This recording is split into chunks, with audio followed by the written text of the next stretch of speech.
In May 2025, a dangerous military standoff unfolded. India and Pakistan, two nuclear-armed neighbors, stood perilously close to conflict, rooted in decades of mistrust over Kashmir. The trigger was an April 22 attack in Pahalgam. 26 civilians died. The resistance front claimed responsibility. India blamed Pakistan. Pakistan denied involvement. Tensions escalated by April 25.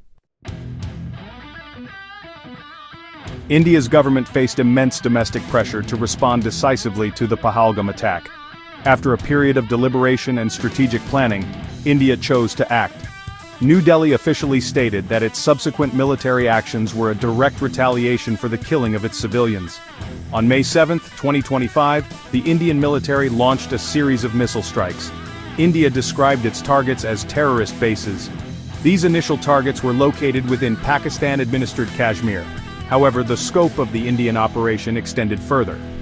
4 additional sites inside Pakistan's Punjab province were also struck by Indian missiles. India made significant claims regarding the success of its May 7 operations. Officials in New Delhi announced that their forces had successfully hit a total of 9 sites. Furthermore, India claimed that these strikes resulted in the deaths of over 100 terrorists. Pakistan, however, presented a starkly different account of the events of May 7. Pakistani officials stated that the Indian missiles had not hit terrorist bases as claimed. The Indian retaliatory strikes on May 7 did not serve to de-escalate the situation. Instead, tensions ratcheted up further. In the days that followed, the skies above the border regions became even more dangerous. Both India and Pakistan launched killer drone strikes into each other's territory. This marked a new dimension in their conflict, showcasing the increasing role of unmanned aerial vehicles in modern warfare. The situation reached a critical flashpoint on May 10, 2025. On this day, the conflict escalated dramatically. India and Pakistan engaged in direct missile exchanges, targeting each other's military bases. This was a significant and dangerous departure from previous actions. India was vocal in its accusations regarding these exchanges. Indian officials specifically accused Pakistan of initiating attacks on 3 of its key military bases. In response, India stated it launched its own missile attacks. Pakistan offered a counter-narrative to India's claims, denying that it initiated unprovoked attacks on Indian military bases. The escalating military confrontation had a severe and immediate impact on civilian populations, particularly in Indian-administered Kashmir. The sounds of explosions and air raid sirens became a terrifyingly common occurrence in cities like Jammu. Local authorities advised residents to take stringent safety precautions.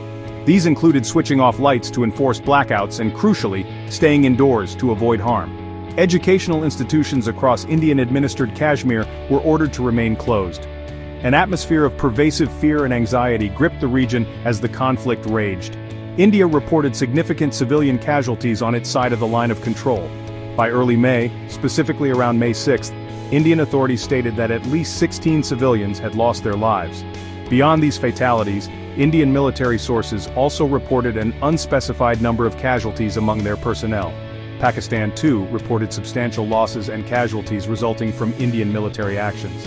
By the same period in early May, around May 6, Pakistani officials announced that 31 people had been killed on their side.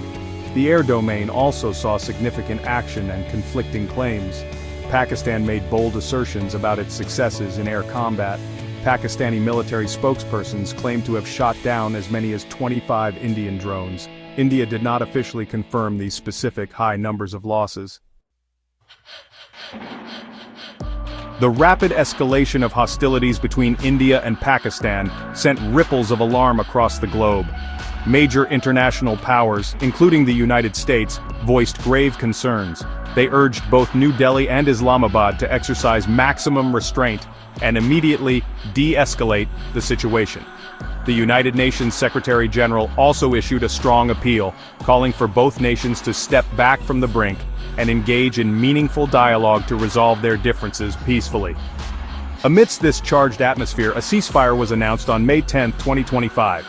United States President Donald Trump publicly claimed that U.S. mediation efforts were instrumental in achieving this breakthrough.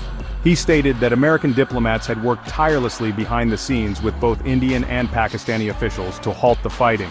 Pakistan responded positively and publicly to the claimed U.S. role in the ceasefire. Pakistani officials expressed gratitude towards the United States for its diplomatic intervention. India, however, presented a different perspective on the ceasefire's origins.